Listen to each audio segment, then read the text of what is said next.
Refresh Franchising, the heroic choice for entrepreneurs. Proud sponsor of the Distilled Wisdom podcast. I was 33 years old when we acquired Mel Jackson. We built it up to a public company and sold it for 15 years later for $483 million. What would you attribute that growth to? A smart answer would be John Hewitt, but...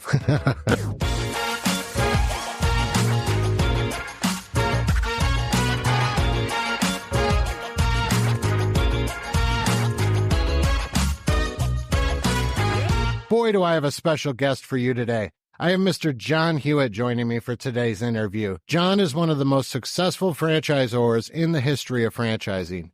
He's been in the space for decades, bringing two companies public, Jackson Hewitt and Liberty Tax Service. John is also an author of the book, I Compete. This book talks about John's failures along the way. John today is still, even in his older years, pushing forward, and he just founded another company in the past 5 years called Loyalty Brands. Loyalty Brands is a platform brand. Learn today from John and take some valuable knowledge from this interview. John, thank you so much for being on the show today. It's an absolute honor to have somebody of your prestige on the show. There's not many entrepreneurs, especially in the franchising space, that have done what you've done throughout your career. And then just welcome to Distilled Wisdom. Thanks. I've been incredibly blessed. So, John, the series of the show is to kind of get a feel for you, who you are, and kind of your background, and starting all the way from, adolescence and, where you grew up and the whole shebang. Okay. So would you mind telling me a little bit about where you're from, how you grew up? Sure. I grew up in mostly upstate New York, and I went to high school in a suburb of Buffalo, Hamburg, New York, and went to the University of Buffalo. And that's when my first huge blessing that I found out what I wanted to do when I was just 20 years old. I've interviewed thousands of people in my life, and most people don't know what they want to be when they grow up. But I was fortunate. I took an H&R Block course, and I loved it.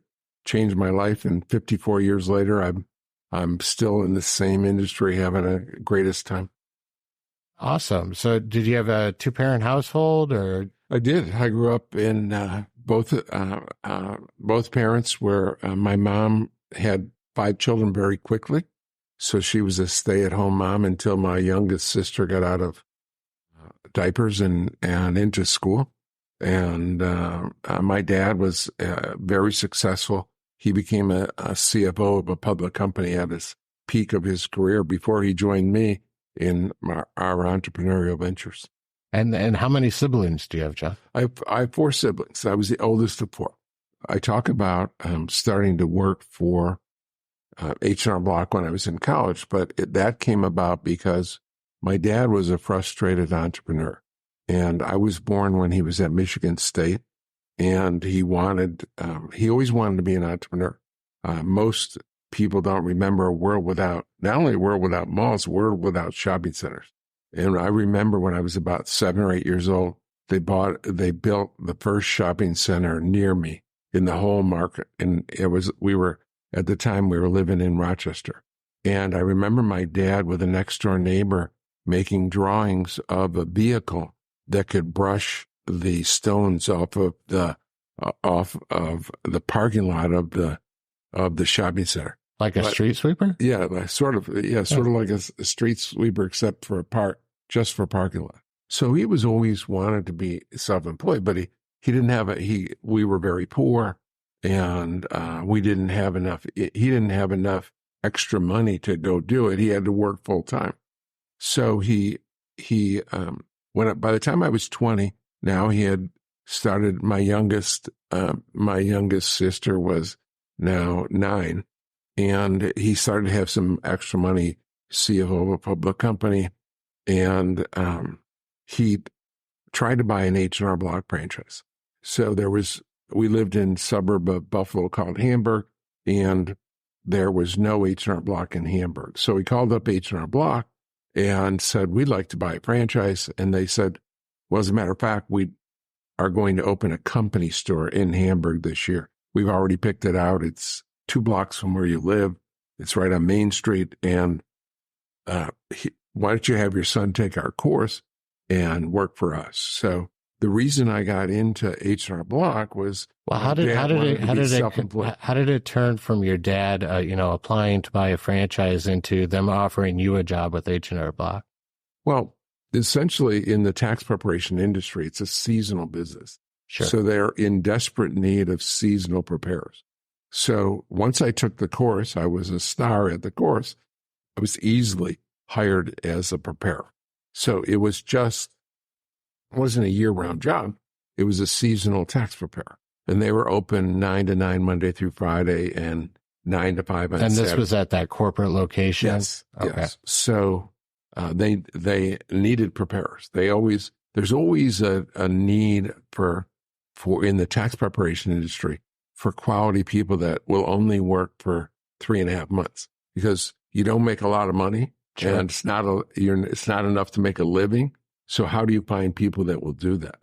And so it was easy to get a job. In fact, one of the things I don't ever say is I never had a resume. I didn't need a resume to work as a tax preparer for H&R Block. And after that, I started companies. So I'm one of the few adults in the United States at my age that have never had a resume in their whole life. So I might be getting ahead of myself a little bit, because we're going to go into, the Jackson Hewitt story and Liberty Tax and everything. But I have a question about that. With it being seasonal, how do you coach franchisees to ensure that they're staffed, with it only being that, those peak few months? How do they go through to ensure that they have enough people during those months to, meet the demand of the market? Yeah, that's one of the things that I stole from H&R Block. I've been competing with H&R Block my whole career.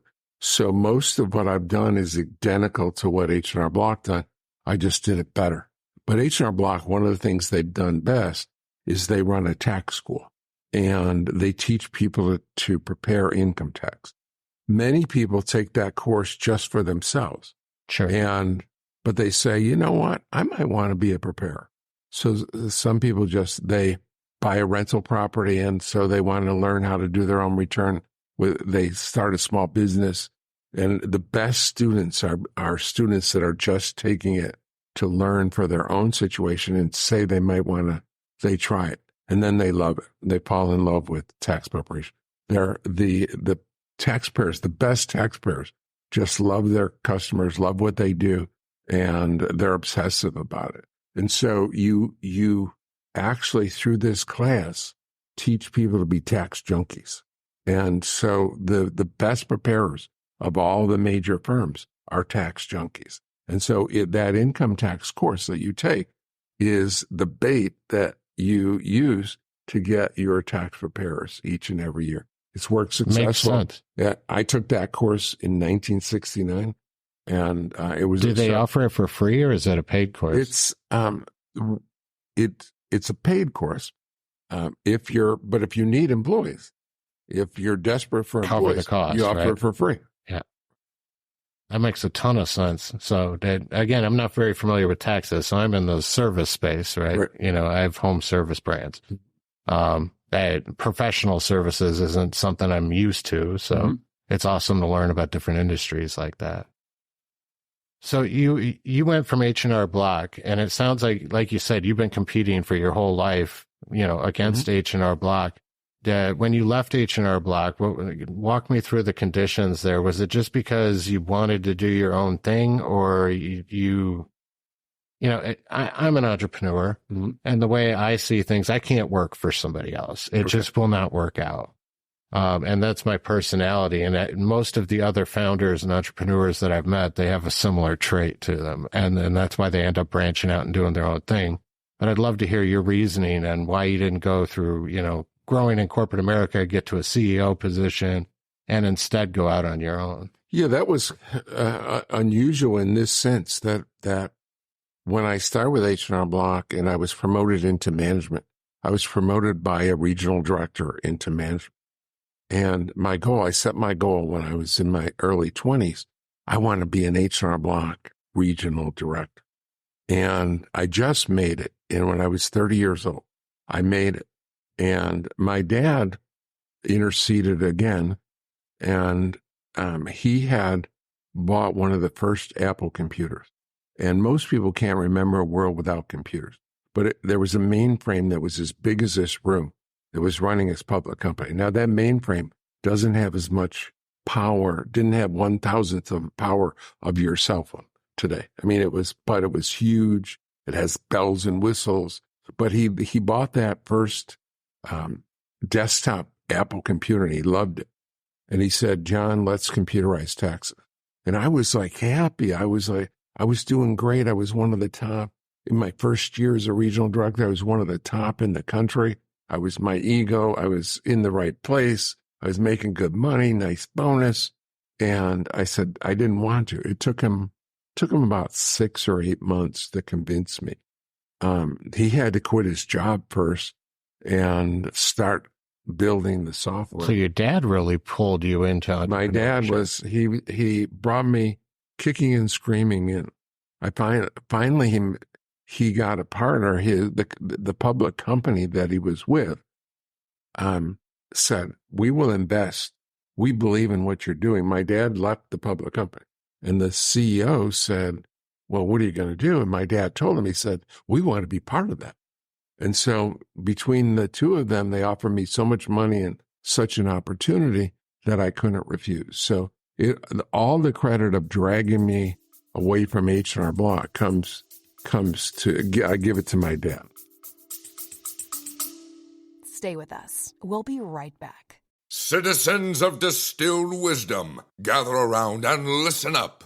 If you're a fan of the show and want to join forces with its host, Adam Ferracane, then Refresh Franchising is the perfect choice for you.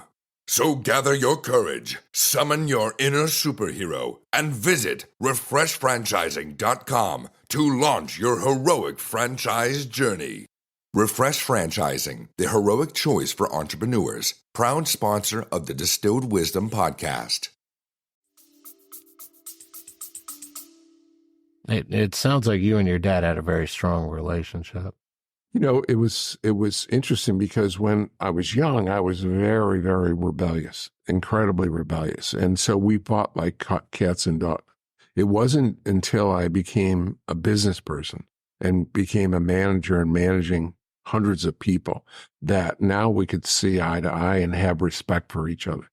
And so once, again, my relationship changed from black and white with my dad. I was the worst enemy, the toughest critic, the toughest one. I couldn't be controlled. I was out of control, and it was finally, I was immature, and finally I matured, became in business, and after that we were close for the rest of his life. I mean, he was like one of my best 5 friends for the rest of my life. And so it sounds like he passed at some point. Yes. Was he involved with you all the way through your journey up until his passing? Everything. He and I built the tax software company, Hewtax, and then we merged that with Jackson Hewitt, and he was a director of Jackson Hewitt.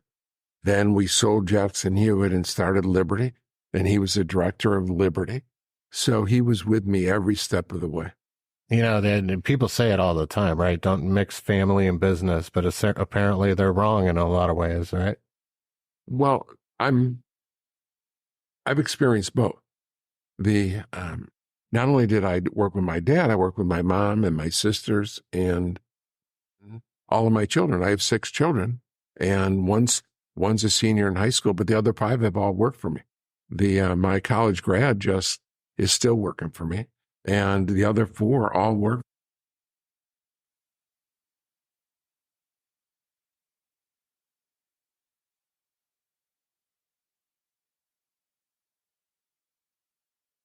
We had a little power failure there, and we lost our audio through a portion of this. So we're going to pick back up. I'll take you through the quick version of my career. I was 33 years old when we acquired Mel Jackson. We built it up to a public company and sold it for 15 years later for $483 million. And I had a 3-year non-compete, but the non-compete didn't cover Canada because Jackson Hewitt didn't have any offices in Canada. And having grown up in Buffalo, I knew the Canadian tax system. So we opened Liberty Tax Service in Canada. And within 3 years became a top 100 retail chain. So now I built one of the top 100 in U.S. and one of the top 100 in Canada. And came back to the United States in 2000 when my non-compete ended. Now I had to compete against my own name and my own software and my own system at Jackson Hewitt. However, not only did we grow faster than Jackson Hewitt, we grew faster than them and H&R Block combined. What would you attribute that growth to? A smart answer would be John Hewitt. But if you get to start over again, you built a company that for 15 years that became a $1 billion company with 6,000 locations, and you get a chance to do it all over again. If you don't do it better the second time, you're an idiot. So I would attribute it to the fact that I had learned so much. Plus, I brought so many people over. When I left Jackson Hewitt, I brought my top 4 people with me. So when I started Jackson Hewitt back in 1982, the only person I brought with me was my ex-wife. But now I had a team. Which you mentioned earlier, and we lost the audio to this, but you had to fire her at one point? Yeah, at one point in the development of Jackson Hewitt, I had to fire my ex-wife. But I brought great people over with a better system, and I took all the mistakes I had learned, and then coupled with all of that, we developed much faster. So in the 12 years at Jackson Hewitt, when we got to 4,000 offices, top 10 fastest growing ever, we did that with Liberty. At Jackson Hewitt, we only had 900 after 12 years. When you think of all the advantages I had learned from all my mistakes.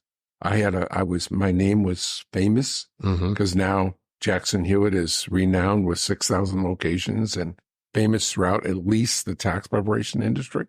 Plus, I had so many. Well, and franchising too. I mean, weren't you like franchisor of the year? I won franchisor of the year. There was when I won in 2005.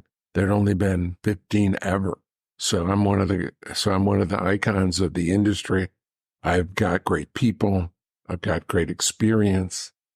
So it all combined to grow a lot. As far as founders go, you have how many total franchises? I want to say 10,000-ish franchisees under my offices that of the 2 companies I built grew to 10,000 offices. Jackson Hewitt grew to 6,000. Liberty grew to 4,000.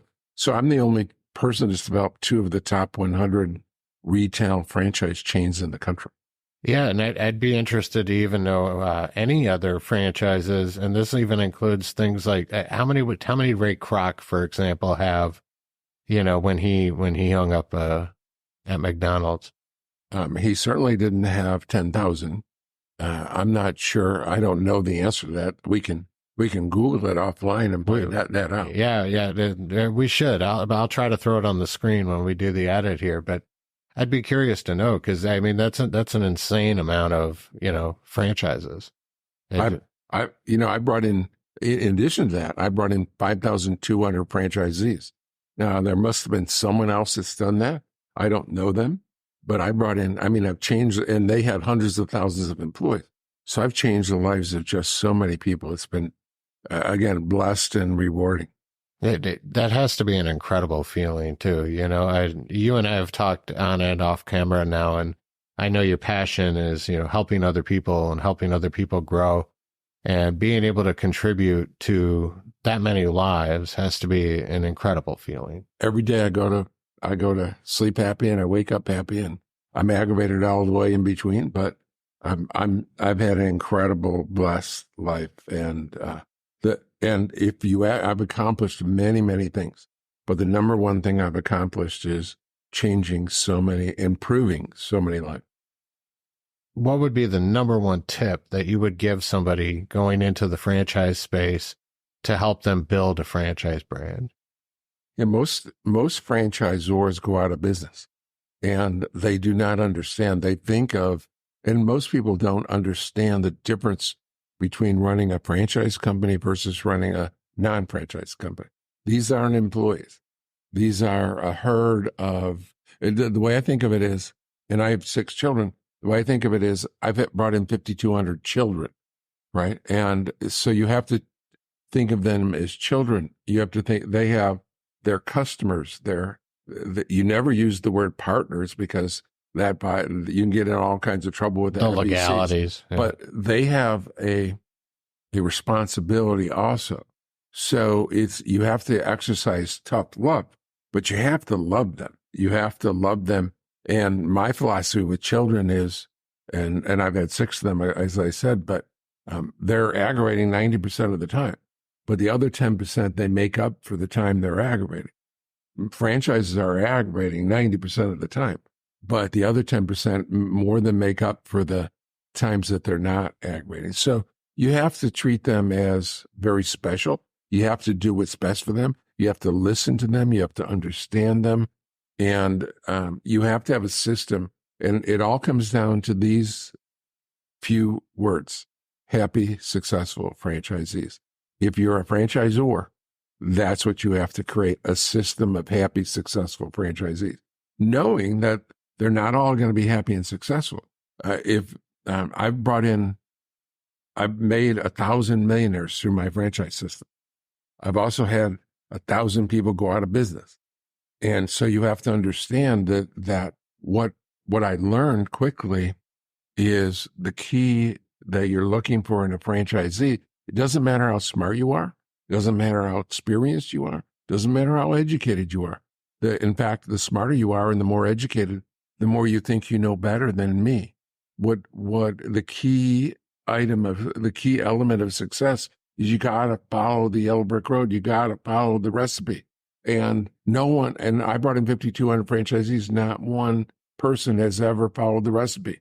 The best, the superstars, follow 98, 99%. The worst, they follow less than 90%. And if you don't follow the recipe, that's what you're getting when you get a franchise system. Why buy it, right? Right. Why would you pay me I say to people, especially people that have already paid me, why are you paying money not to listen to me? You cannot listen to me for free. Leave me alone. Do you have any tips on how to deal with that frustration as a franchisor, right? When you know that they're capable, they have all the right, ingredients to make the stew, but then they don't listen to what temperature to set the stove and so on and so forth. Do you have children? I do not. Okay. So it's the same as your frustration with children, right? You need to do this and do that. And it's the same frustration. You're going to have frustration. I don't owe it to a franchisee for them to succeed. What I owe them is them to know what it takes to succeed. And so I give them the recipe.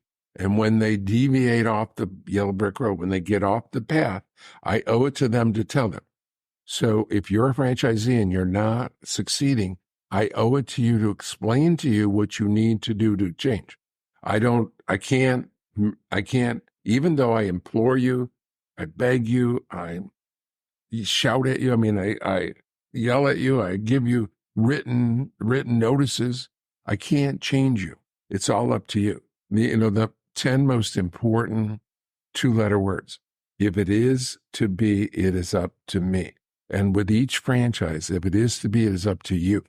I give you the system. That's my job. I've been doing that this is my 55th year. I've been doing it for 55 years.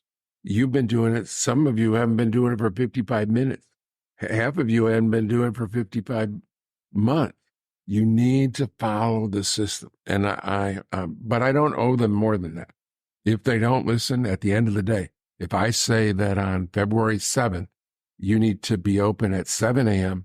and you decide to be open at 10 a.m., you've decided to fail. You have made a decision to fail. And when you join, the phrase that I've used far more than any phrase in my whole life, 100 times more maybe, is followed the system. Hey, I could see that. So I'm just learning. I don't even have franchisees yet. We just started, selling, and I'm trying to anticipate how I'm going to handle those situations. Do you have any tips on getting them on track? Like, I know obviously it's up to them to listen and to follow it. Sure, but there's lots of tips on what to do. The one thing you need to understand is that once they become a franchise, it's us and them, no matter what. It's us. I and hate them. that idea. Yeah, it's us and them, and it should be a cohesive. Exactly. I've been in meetings, and it's funny. I will sit in a meeting, and I'll be there, and there'll be some first-year franchisees with 6-month experience right next to me, and there'll be some brand new people, and they'll ask a question of the guy with 6 months experience, and it's beyond my belief that they're not asking me with over 50 years of experience. It's sort of like us and them. It's when you have children and there's a group of 15-year-olds, they're all against the parent, right? It's parents and children. It's just, so what you do is you take your superstars, the people that listen 99 or 98%, and the system isn't just one component, right? We have something that I've developed that almost no one ever has. It's called the top 10. Mm-hmm. These are the top 10 most critical things that you need to do. I ended up with 10 because of the Bible and the 10 commandments, right? That's how I got to 10, but it might've been top 8 and actually it went to 13. And even though we always called it the top 10, but I figured in the Big Ten football, they had like 13 or 14 teams. You can have a top 10 that has 13 things. But we found experts at all of them. This person was good at getting referrals. So we used that franchise spokesperson as we rewarded them and invited them to speak at our meetings in front of the other franchisees. So you have your franchisees lead by example. You pick the superstars and partner with them.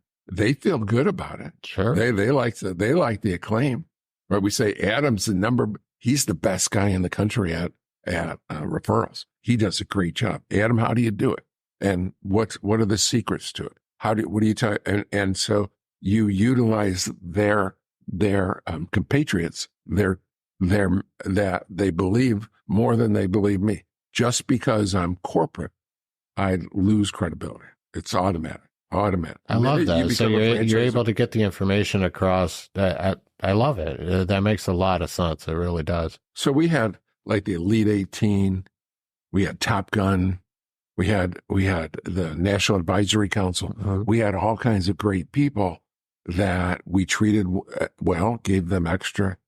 We would fly them in for special meetings. They would, and we would hold them on a pedestal. And they set the example for others. And we had experts in every one of the top 10. The parent-child explanation makes a ton of sense when it comes to this. Right? Even if you don't have children, you've been a child. Yeah. And there are times, and every person has to admit, I should have listened. And there were times that I didn't listen that I should have listened.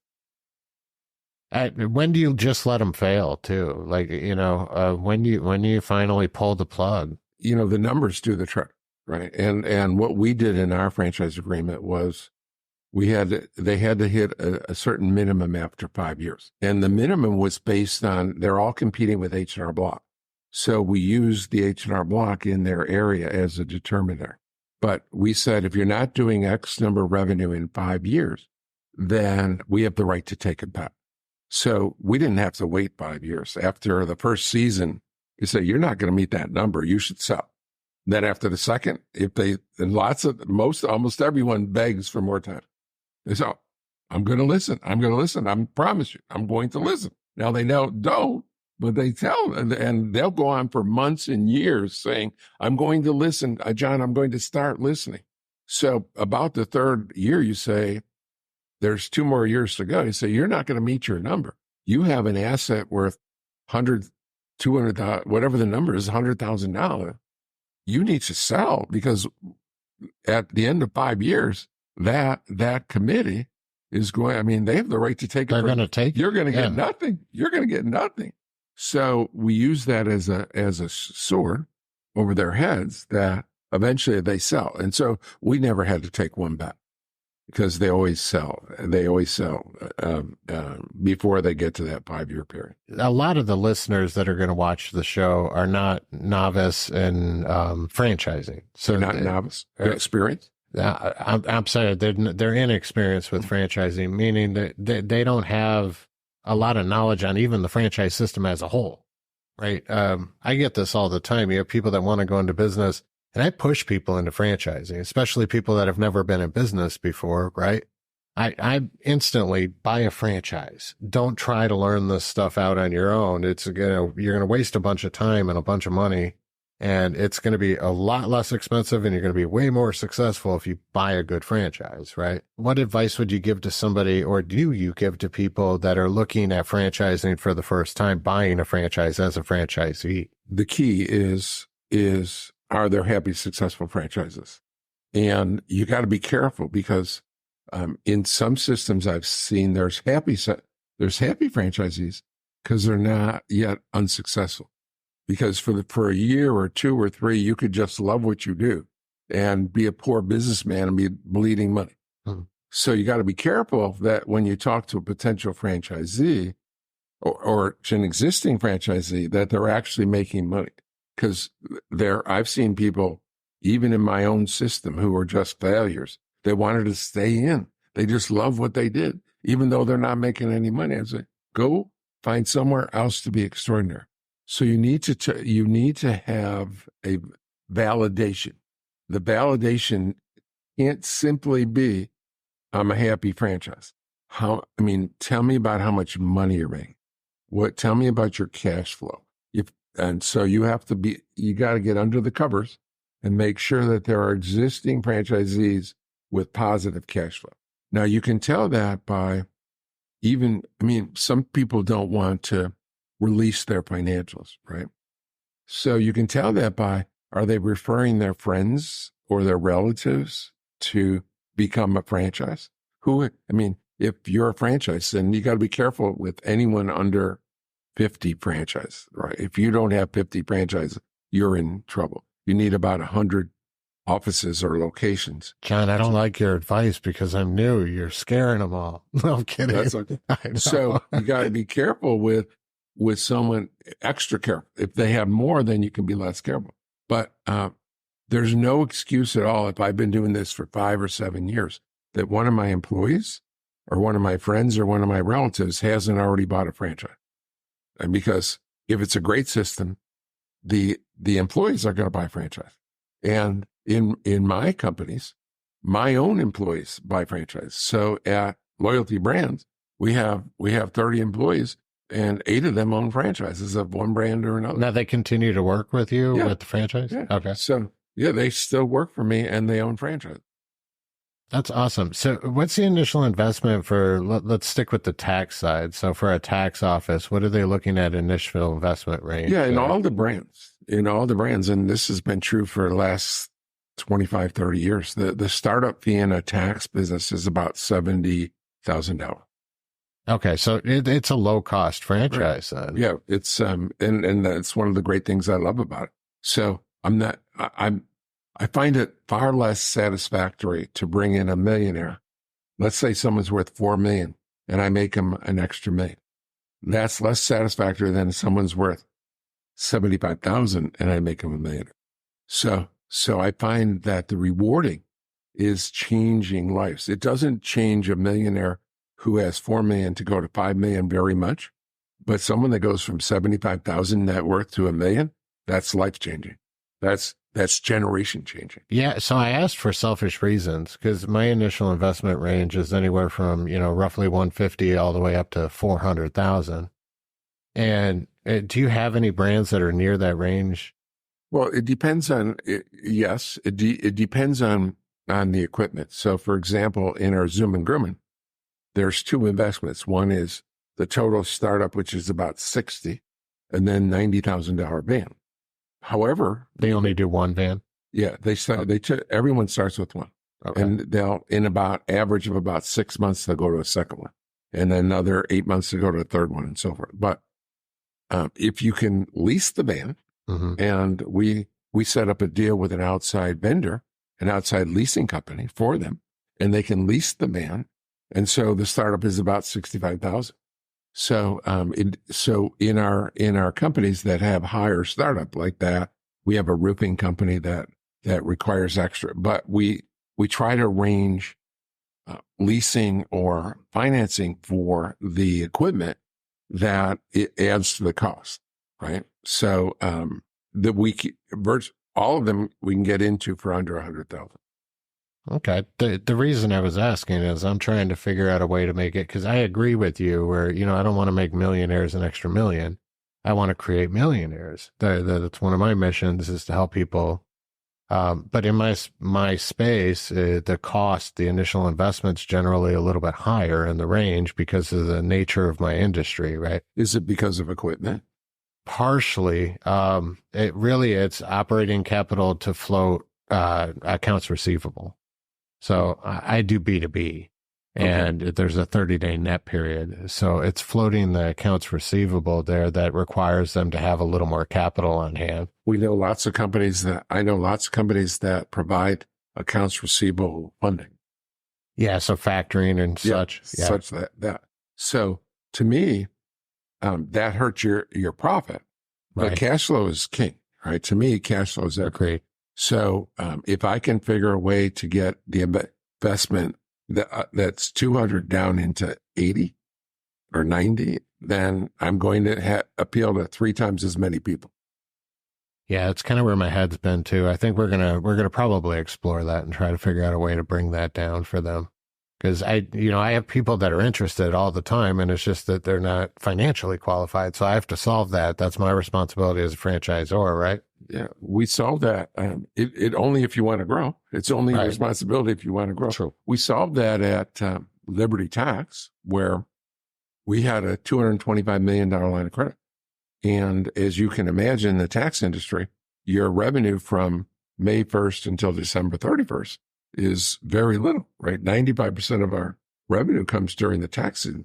So our franchisees had expenses of rent and utilities and so forth year round. Plus, if you're going out and renting more offices.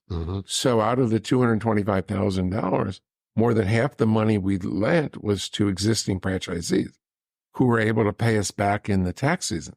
So each year we would borrow money. Most of the money was spent December, January, getting ready for this tax season, and we'd pay it all back by March. But we lend money ourselves to franchisees because seasonal businesses are difficult to get banks to understand. And so they couldn't go out themselves and get good financing. So we did it for them. So that's another way to do it too, is figure out a way to finance it yourself. And almost, you can almost think of it. We had a finance arm. So it was a finance company, if you will, under the umbrella of Liberty Tax. Did you guys ever, throughout your years, finance initial investment and everything for them? Directly? Yeah, lots of times. I would say out of the 5,200 franchises I brought into my career, at least half of them, we financed the franchise fee. Really? Yeah. At least half of them we financed. You didn't have any, well, obviously not. You said you had never had to take any back. They always sold, so. Well, we had to take some back for different reasons. Okay. Right. Not because they didn't meet the 5 years, right? Was there any correlation with them not being vested? The only reason I'm skeptical on doing something like that, right, is because I would like the individual to be vested and actually have something on the line. I feel that's a motivator for them to help push them to be successful. Now, you have to be careful when you think you know better than me. I'm not. I know that. I know a question. because that's the way most people think, right? Yeah. There's a phrase that I disagree with totally. The definition of this phrase I disagree with I've learned in my 5,200 franchisees that there's a correct definition of this phrase that the general public doesn't understand. And the phrase is skin in the game. Mm-hmm. Now, do you agree that if I say the phrase skin in the game, people think cash? Just vested in some way. So Cash. How else could they be vested? Emotionally. Exactly. So it's really emotion, not cash. It's really, you were saying, I'm afraid to lend them money because they have to have money in. Well, I'm not afraid to lend them let's money. pretend I lend them every cent. Why would you be afraid of that? Because you're looking at the wrong thing. You're looking at, now cash can be, in many ways, can be a sign of whether they should be a franchisee. I'm not arguing that. Sure. Right? If you get to be 40 years old and you don't have any money, your friends don't have any money, your family doesn't have any money to invest in you, then why am I investing in you? Yeah. I mean, so there's a real reason for that. But skin in the game, you're right. It is, when you said the word emotion, it comes to, I'm all in or not all in. I'm an owner or an employee. And you have to have skin in the game. Means ownership, mental ownership. I'm Snap. You have me. You own me. I'm in the system. I'm Zoom and Grimmett. I love Zoom and Grimmett. This is my future. I'm all in. I think about it every waking minute. I work on it every waking minute, right? It's my life. Whether I put money in, I mean, I've had millionaires put my 100,000 in and walk away within a year. Oh, I don't like that. I mean, and then I've had people put in zero and they change their lives and they work, 70, 80 hours a week to make it work. So with skin in the game means mental emotion, not cash. Any tips on measuring that? Like measuring if they're legitimately bought in. So if they have that skin in the game emotionally. Yeah, you have to be careful because again, if you can't put any money in, 10,000, 20,000, 50,000, and you can't get that money somehow, then red flags, ding, ding, ding, ding, ding, something's wrong. So you have to have an explanation. And if I'm not pretty well sold from the explanation, I mean, someone can get a nasty divorce, right? And they can have a disaster, right? Their house burned down, there are things that happen, right? There are things that happen. But if I can't get an explanation, I make them work for me for X number of months. So let's say, Adam, this happened to me. Well, I'm skeptical. Well, I'll tell you what, you go work for my franchisee, a company store, for 3 months or 6 months, or typically in the tax industry, it was always you work for the tax. If you work for a franchisee or company store and you prove yourself, by May, I will finance you for a franchise. And not only will I finance the franchise fee, I will lend you some operating capital. So you get to prove yourself. So then when you have an employee, 98% of employees or 97% act like employee. Mm-hmm. Some of them, only a handful act like 2 or 3% act like owner. So if you prove yourself and you act like an owner, I will help you. And it's a very, with our costs, if it's $70,000 investment and $40,000 is non-cash, it's a franchise fee, that's very low risk. And if you do the math, in my business, if you lend $30,000 to 10 people, and guess how many have to succeed in order and just succeed for 5 years plus to pay you back that $30,000? Exactly. If 1 out of 10 make it, then you made it. In the meantime, you're gaining momentum. I mean, it's success builds on success. If I get a new franchise here, then other people are more attracted. And people that were thinking about buying that area, oops, I better jump on it because they might sell my area, yeah. Right? Or I better grab that area. That's the second choice. So there's all kinds of benefit and momentum of making that. So if you can afford to do it, if you can build that system. And, when I started Liberty, it was tough to get a $500,000 line of credit, even though I was immensely successful with Jackson Hewitt. So we started at 500,000 and then went to $1 million, 5 million, 10 million, 50 million. And we ended up I was amazed that after 12 years, the banks were standing in line to lend me money at 2.5%, $225 million. That sounds like an awesome problem to have. Can we touch base about private equity? So we're talking about funding, and we're talking about money coming in, and you have now taken 2 companies public, correct? And both of those had venture capital investors in them. Do you have any tips for anybody out there that's considering, bringing private equity into their business? Anything to steer clear for, what to look for in these investors? Yeah, my advice is don't. But sometimes you have to, right? And so it's so you have to do a lot of things you don't like in building a business, like firing people. And when you start a business and it has revenue of 0, you can afford X number of employees. When it has revenue of 500 million, you need to change out employees along the way, because most employees that can do a job with a small company with 0 income can't do it when you have hundreds of millions of them. So you have to make tough choices along. But it's venture capitalists are what I learned. The biggest lesson is that when you start from scratch and they invest the money, you're both thinking long term. And then they typically, no matter what they tell you, we're lifetime investors. We're going to be with you for 10 years, blah, blah, blah.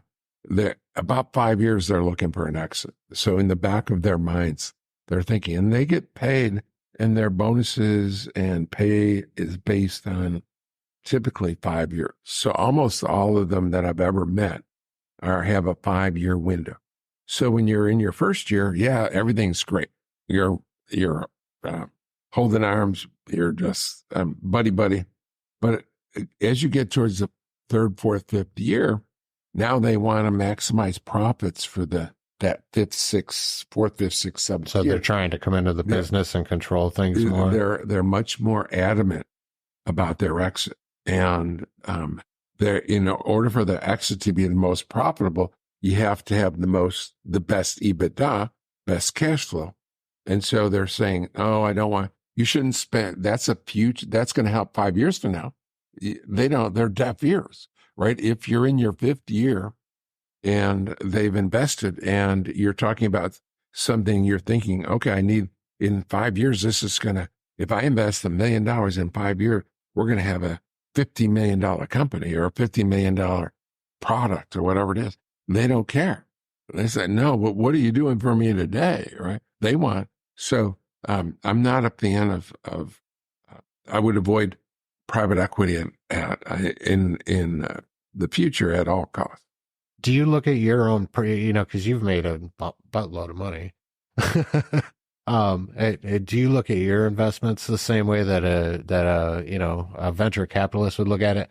I think this is a difference between founders and actual business owners versus an investor. There's a huge difference in the way they look at money. Yeah, exactly. Venture capitalists, private equity, money is money. To me, I have 6 children, and my 7th child is my business. Now, I always put my children ahead of my business, although they don't always see that, right? That I'm so fanatically focused on winning and competing, and I spend my time on my business. So my own children will say, you put the business ahead of me. But, when I lost my first business, Jackson Hewitt, and I left, and people say after 15 years, and, we sold it for $483 million, but people said, that's your baby. I mean, how do you feel? I mean, how come you're not upset? How come you're not upset that you lost your company? Right. And I said, if God came to me and said, I'm going to take your child or take your company, guess what I'd pick? Take the company. Right. If God said, okay, I'm going to cripple one of your children or take the company, take the company. So you have to put in perspective. And I can be fanatical, and it reminds me of Dennis Rodman, who I'd have Dennis Rodman, famous basketball player, miserable. He hated everyone, fought with his own teammates. I have no respect for his career, except for he was on the Chicago Bulls when they won with Michael Jordan. Yeah, I remember. And they I'm won from the- Chicago Oh, originally. yeah, So okay, I okay. remember So you the get 5 that. feet. Okay, so that was about your age range, Yeah. right? In the 90s. So they asked Dennis Rodman, I was changing channels and I saw him ask him a question. And again, I have no respect for him and the way he treated other human beings. But they said, this I respect. They said, how did you get along with Michael Jordan? And he said, well, he and I are exactly the same in one way. When you cross over the line and get on the court, we would rather die than lose. We will give 200%. We would rather die than lose, right? Winning is everything. Winning is everything. And he said, and so that's how it is in business with me. Competition is everything. So I'm fanatically, when I come to work or when I think about work, I gotta win. I mean, I'm just, the name of my book is I Compete because competition drives me. So that's really a key part of my personality that drives me every day. Every day is competition. So when you look at investments, that's what you're looking at, right? You're just, it doesn't matter as long as I win. The return can be 20 years down the line, or it could be a week down the line. Right. I don't care about winning Today. a battle. I care about winning the war. I lose battles. Right. I always win the war. So far, I've been Sun Tzu, Art of War, right? Right. What? I don't know. Oh, dude, good book. It's like takes 10 minutes to read. Right. It's like a tiny book, but he was a Japanese general or something. Okay. How do you spell the name of the author? Sun Tzu. Well, you can tell me afterward. Yeah. I'll put it on the screen too for the readers, but yeah, that's a must. It's a strategic military book. It's very short read, but he talks about strategy and winning in war. And then let's talk about what you're doing today. So loyalty brands is interesting, and I'd love to touch base about how you're getting into other things. We have Zoom and Grooming, ATAX, the Inspection Boys, Little Medical School, which I haven't heard of that one, so I'm curious about that one. American Exteriors, Ledgers, and a staffing agency. So you're kind of expanding beyond tax and going into a little bit of everything, it looks like. What made you want to do a platform brand like this? I sort of stumbled into it. Okay.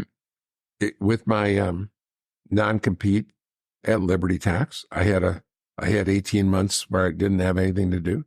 And I ran into my corporate attorney who had been with me at both Jackson Hewitt and at Liberty. And he said, why don't you, he's now on his own and he's a franchise attorney. He's great. If you need a franchise attorney, he's spectacular. And he said, I have this company where they have a great franchise system, but they've been in business 13 years and they have 13 franchises. They can't sell any franchise. Why don't you consider partnering with them and then doing that instead of taxes? Why don't you get out of tax? Which brand was this? It's the business broker. Okay. So I tried it and I thought, wow, I can bring a number of things to the table with franchisors. I can bring mentoring. I'm incredibly successful and I have, the reason we call it loyalty is I have so many people that have been with me so long. I mean, I have 3 people been with me 35 years, 5 people been with me 50 or 30 years. I mean, I just have tons of expertise so we can mentor, we can help develop and sell. I've sold 5,200 franchisees and I have contacts all over the country. Having brought in 5,200 franchisees, you can't name a city in this country of more than 50,000 people that don't know John Hewitt, that don't have a Jackson Hewitt or a Liberty in there. So I can make calls and you can get customers, you can get employees, you can get possible franchisees anywhere in the United States and Canada. I bring a lot to the table. And then we can cross market. For example, our biggest tax office does 7,000 return and 4,000 of them have dogs. And most of those dogs need grooming. Our biggest grooming has 5,000 customers. 5,000 of them need a tax return. So we can do cross marketing. So we've been experimenting with that concept. Right now, we've decided that our biggest focus is our most successful 2 brands are pets and tax. Pets are really big right now. Pets are, the thing I love about pets is, I mean, so many things about it, but there's no H&R Block, there's no McDonald's, there's no Subways, there's no number one, there's no brand name. And, you know, and it grows so fast. The industry is growing so fast. In tax, it grows about 1% a year, the whole industry. In pets, it's supposed to double over the next 5 or 6 years. So pets is just growing incredibly. And they did a survey of Americans with children, and they asked them, do you like your pet better or your children? And 2/3 of them said, I like my pet better than my child. So pets are just going crazy. I see that. Yeah. By the way, I use something similar. I don't think I have a Zoom and Grumman by me, but I use a mobile pet for my dog. So yeah, we're not in Cleveland yet. We're in Cincinnati, Dayton, Columbus, but we're not in Cleveland yet. So how's it work for the franchisors? Are they partnering with you, or are you acquiring the companies? We have different deals with each. Some we own, the majority. Some were 50-50, and a couple were minority shareholder. Okay. And how long has loyalty been around now? We started, we're in our 5th year. Okay, it's very new. A lot of brands for 5 years. Right. Yep. You do everything quick, right? I'm at my age, I better. So what's the future hold for you, John? How big do you want to get loyalty? What's the vision there with loyalty? Yeah, I would say that I'm 74 years old. By the time I'm 80, I want to focus on one industry, one brand, one. I'll be happy as long as I'm competing. They got to kill me to stop me. I mean, when I was a kid, I was just as cocky as I am today. And I knew I was going to get rich. I didn't know how. I didn't have any concept of how I was going to get rich, but I knew I was going to get rich. I just knew it. I said, well, I'll make a few $1 million and retire. But along the way, I realized, what would I do? I don't like fishing or golfing, or I don't like sitting around. I mean, I'm go, go, go, go. And I learned the journey is the joy. You know, the 15-year journey at Jackson Hewitt was the joy. The treasure at the end of the rainbow, that's anticlimactic. And that, I mean, it's anticlimactic. So I'm always going to be busy. I think that by the time I'm 80, I'll be down to 1 or 2 brands, and I'll have sold the others off, got them started. And like I sold Jackson Hewitt, and I sold Liberty. God bless them. You know, I'm not a materialistic person. I'm on to the next venture, but I think I'll focus on most likely one brand in 6 years. I love it. I love it. I can resonate with that, because I don't do what I do either for money. I'm nowhere even close to your ballpark yet. But not yet, but you're young. Yeah. You have years to catch up. Young-ish, we'll say. I started Liberty when I was 49 years old. And in 12 years, it became a $500 million company.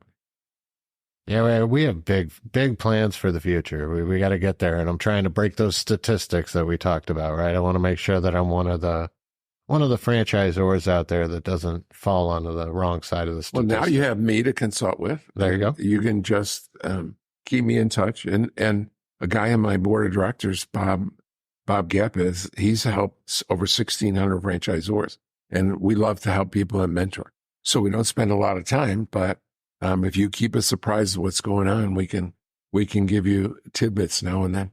I would love that. I really appreciate that. It's very kind. I want to mention a few things about John. I know this episode's probably going to seem very short, but it was much longer, and I don't want to take too much more of John's time. I know he's very, very busy. So for the audience out there, if I didn't mention it, we lost a little bit of our audio due to a power failure. So this will end up being a shorter one, but I think we got some excellent advice for franchisors and franchisees and business people in general from John today. John has a book, which I will show to the camera here. I Compete. I have not read yet. It's in my reading list though, and I will read it. It sounds like an excellent one, and John likes to talk about his failures over success, because that's what you can truly learn from, right? That's human nature. We learn from our mistakes. But only smart people learn from their mistakes. Yeah.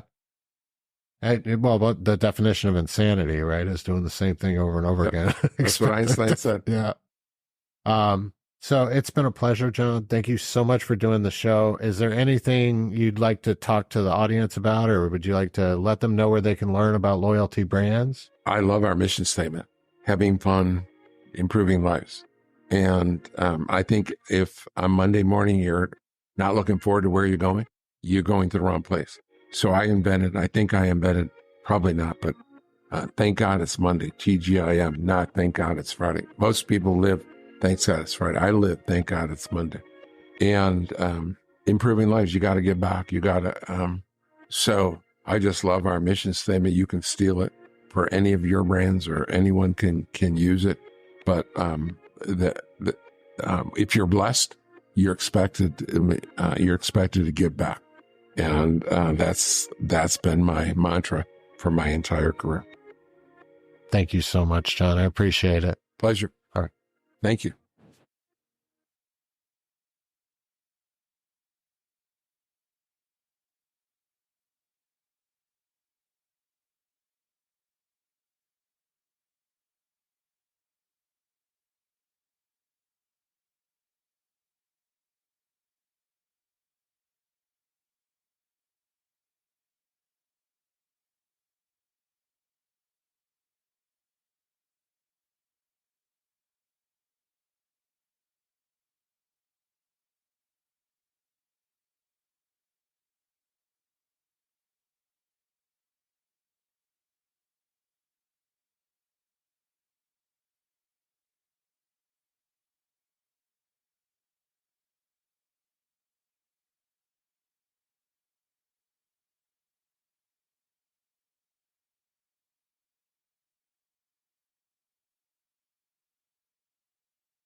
I'm Refresh Man, and I'm here to empower you to take charge of your destiny.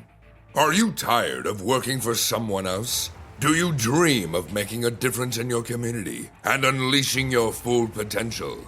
Then look no further than Refresh Franchising. With us by your side, you can start your own heroic business venture with the unwavering support and cutting-edge resources you need to conquer your goals. Our franchise model is like a super serum that will give you the strength to succeed. Refresh provides extensive training, ongoing mentorship, and an established brand with a loyal customer base. Plus, you'll become part of a heroic league of entrepreneurs who serve as allies on your journey towards greatness. And the best part, you won't have to waste time building your business from scratch like some kind of neophyte. With Refresh Franchising, you'll hit the ground running at lightning speed and unlock the key to heroic financial success. So gather your courage, summon your inner superhero, and visit refreshfranchising.com to launch your heroic franchise journey. Always remember, together, we can achieve greatness.